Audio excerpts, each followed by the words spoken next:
Hello everyone, welcome back to my YouTube channel. तो friends, स्वागत है आपका मेरा फिर से एक नई वीडियो में।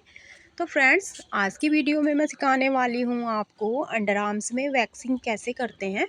पिछली वीडियो में मैंने आपको फुल हैंड वैक्स के बारे में बताया था कि फुल हैंड वैक्स कैसे करते हैं। तो जो भी बिगनर्स है उनके लिए बहुत ही अच्छी ये वीडियो है, क्योंकि उनको अंडर आर्म्स में दिक्कत होती है करने में। अंडर आर्म्स थोड़ा एरिया हमारा सॉफ्ट एरिया होता है और उसमें ज़्यादा लगती है वैक्स भी। तो इस तरीके से आप कर सकते हो अकेले भी अंडर आर्म्स में। तो सबसे पहले हमें उसके लिए वैक्स हीटर चाहिए, वैक्स चाहिए और वैक्स नाइफ चाहिए और हमें सादा पानी चाहिए उसके लिए।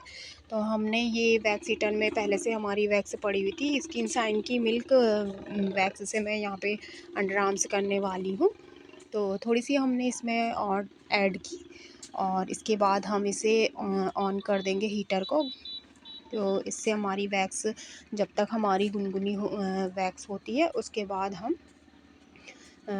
सबसे पहले हम अंडर आर्म्स एरिया को हम वो प्लेन वाटर से क्लीन करेंगे, क्योंकि हमको पसीना रहता है या फिर कोई भी मॉइस्चर नहीं होना चाहिए अंडर आर्म्स में। जब मॉइस्चर अच्छे से क्लीन होगा तभी हमारी अंडर आर्म्स अच्छे से होगी। तो सबसे पहले आप इस बात का ध्यान रखिए कि हमें अंडर आर्म्स को क्लीन ज़रूर करना है प्लेन वाटर से। और उसके बाद करना हमने टॉवल ड्राई। तो इसके बाद हम लगाएंगे टेल्कम पाउडर। टेल्कम पाउडर से थोड़ा और ड्राई हो जाता है एरिया, तो उसमें वैक्सिंग करने में दिक्कत नहीं होती है। तो अच्छे से हमने टेल्कम पाउडर को लगाना है और इसके बाद लगाएंगे हम वैक्सिंग। तो वैक्सिंग हमें जिधर हमारा हेयर ग्रोथ है उधर ही उसी डायरेक्शन में हमने लगाना है। तो इनके डाउन टू अप है तो डाउन टू अप ही हमने वैक्सिंग को अप्लाई करना है। यदि बहुत ज़्यादा अंडर आर्म्स है, बहुत ज़्यादा नीचे की साइड और बहुत ज़्यादा ऊपर की साइड है, तो आप दो डायरेक्शन में लगा सकते हैं, नहीं तो आप एक ही डायरेक्शन में आप वैक्सिंग को अच्छे से कर सकते हैं। तो इस तरीके से हमने थोड़ी सी थिक लेयर हमने लगानी है जिससे कि हमें ज़्यादा पेन ना हो और हेयर अच्छे से रिमूव हो जाए। तो प्लेन साइड हमने पट्टी को रखना है, इस तरीके से हमने पट्टी को रखना है और ऊपर की साइड हमने पट्टी को पकड़ के खींचने के लिए हमने बचाना है। तो किनारे से आप पट्टी को रखें और एक लेफ्ट हैंड से आप हाथ को ऊपर की दिशा में खींचे और नीचे को पट्टी को खींचना है। तो इस तरीके से और जल्दी से आपने हाथ रख लेना है, क्योंकि कभी ब्लीडिंग के चांसेस भी होते हैं ज़्यादा हार्ड अगर हेयर होते हैं। तो ये देखिए अच्छे से हमारी वैक्स हो गई है। यदि हल्के फुल्के हेयर आपके रह जाते हैं तो आप दोबारा उसमें वैक्स लगा के और फिर से आप कर सकते हैं। इस तरीके से छोटा छोटा जहाँ पे आपके हेयर्स बचे हैं आप वहीं उसी के ऊपर लगाएं और उसे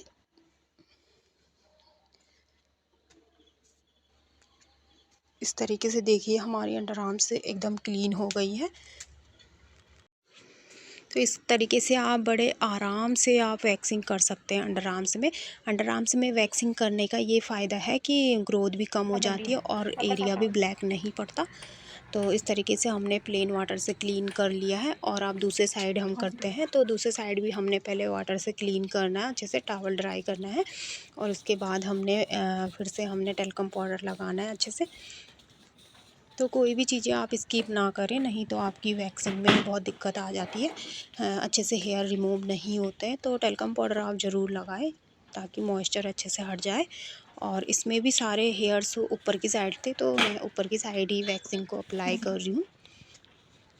और इसको हमने मोड़ देना है इतना, क्योंकि हमें दोबारा उसी के ऊपर यूज़ नहीं करना चाहिए, बहुत ज़्यादा थिक हो जाता है। और इस तरीके से हमने अच्छे से इसे चिपकाना है और एक हाथ से ऊपर से हमने स्ट्रेच करना है और एक हाथ से नीचे को हमने पट्टी को खींचना है। और इस तरीके से हो गई हमारी वैक्स। ये देखिए कितने अच्छे से हमारी वैक्स हुई है। और पहले भी मैंने आपको बताया कि जितने अगर हल्के फुल्के हेयर्स आपके छूट जाते हैं तो उसके ऊपर आप दोबारा से इस तरीके से लगा के और कर सकते हैं, या फिर क्लीन करने के बाद टेल्कम पाउडर लगा के और फिर दोबारा से कर सकते हैं, या फिर ऐसे ही कर सकते हैं। क्योंकि इतनी जल्दी मॉइस्चर नहीं आता है, सर्दियों का टाइम था, गर्मियों के टाइम पे बहुत जल्दी मॉइस्चर आ जाता है तो अच्छे से वैक्स नहीं हो पाती है। लेकिन जो एसी वगैरह होती है उसमें अच्छी वैक्स होती है। तो ये देखिए क्लीन हो गया अंडर आर्म्स। और हल्के फुल्के इनके छोटे छोटे से हेयर्स रह गए थे, तो मैं टेल्कम पाउडर से उनको फिर से रिमूव करने वाली हूँ। तो टेल्कम पाउडर मैंने लगाया जिससे कि अच्छे से हेयर्स क्लीन हो जाए। तो फ्रेंड्स, यदि आप बिगनर्स हो तो अच्छे से आप वीडियो को देखें और स्ट्रेच करना ना भूलें। आप दूसरे हैंड से यदि अकेले आप वैक्सिंग कर रहे हैं तो दूसरे हैंड से आप स्ट्रेच करें ऊपर की साइड से, और नीचे की साइड से ऊपर से पकड़ के नीचे की, मतलब जिधर आपने वैक्स लगाई उसके अपोजिट डायरेक्शन में आप पट्टी को खींचें। तो इस तरीके से बहुत अच्छे से वैक्स हो जाती है और कोई पेन भी नहीं होता है। थोड़ा सा हमें स्ट्रेच करना होता है अच्छे से।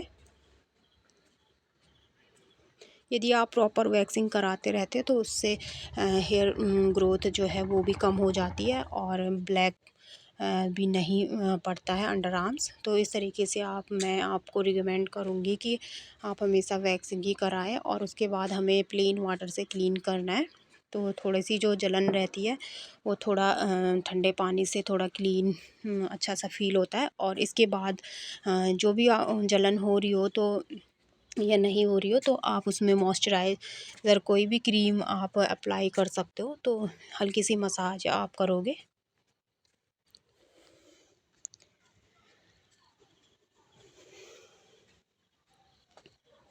तो इस तरीके से हमने हल्की सी मसाज करी ताकि इनको भी अच्छा फ़ील हो और इनकी थोड़ी जलन कम हो, या आप बर्फ़ भी लगा सकते हैं जिससे कि जलन कम हो।